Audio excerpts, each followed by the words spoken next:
So I wanted to talk to you a little bit about like mistakes and reasoning and like wrong reasoning with AI, because I'm curious what you think. Obviously nowadays AI is a big topic, and you're an engineer. I am classified as an engineer, but I'm not really an engineer. I just pretend to be a programmer, but whatever. There is a lot going on nowadays about data analysis, data science, automation, AI, reasoning. Is it alive, not alive?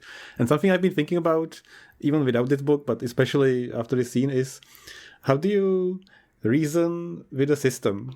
And by that I mean, let's say that, like in the situation, the system's wrong, and you know it's wrong, but then the system doesn't have the data to prove it's wrong, and to give him the data to prove he's wrong, you have to show him he's wrong, but the system doesn't know what it means to be wrong. So how do you reason with an AI that can learn on the fly and can take into consideration the consequences and circumstances that something he's decided is wrong? Like, do you know what I mean? Like, it seems to me like a unsolvable situation, because you program something or you make a system to do something, and it always takes some data into consideration and it makes a decision, right? And then once it's made this decision, that's done.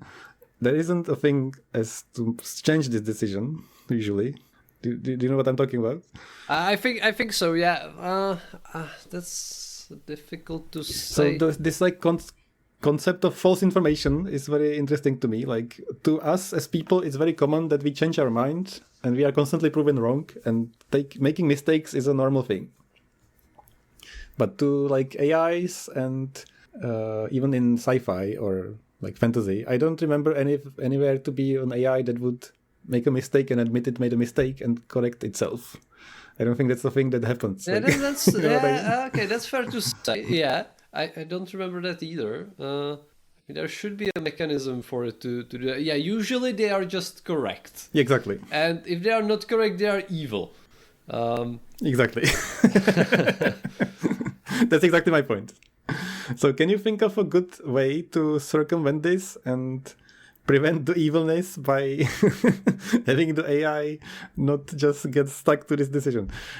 So if you think about it very technically, I feel like it's almost impossible, because making the system question itself will make it self-feedback so hard that it will never make a decision.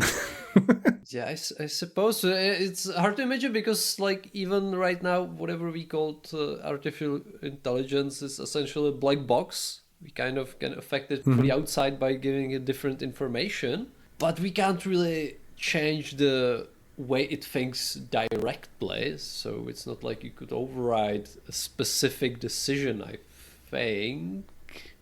Mm-hmm. Or maybe you could, but still it would be like a direct change to the program, I guess. It's a very interesting philosophical conundrum for me personally, because let's say you are an AI and you are basing your decisions on some information.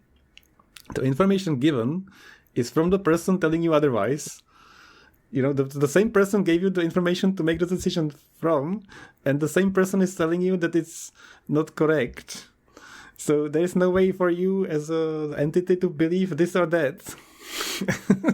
And it's kind of like the same guy gave you this, but he's saying it's not true. So what am I to believe now? This is impossible. So, and then it kind of falls apart. I think usually the logic is that the computer shouldn't have an authority over the human decision. It should advise, but it shouldn't have control, which was the problem here, since Hal had the full control over the ship. Yeah, and then you get into the problem, like maybe the people are emotionally somehow impaired, they can't make decisions, and the computer should be able to save them from themselves if they are making clearly wrong decisions and being suicidal and stuff like that. I'm not sure if it should necessarily be able to do that.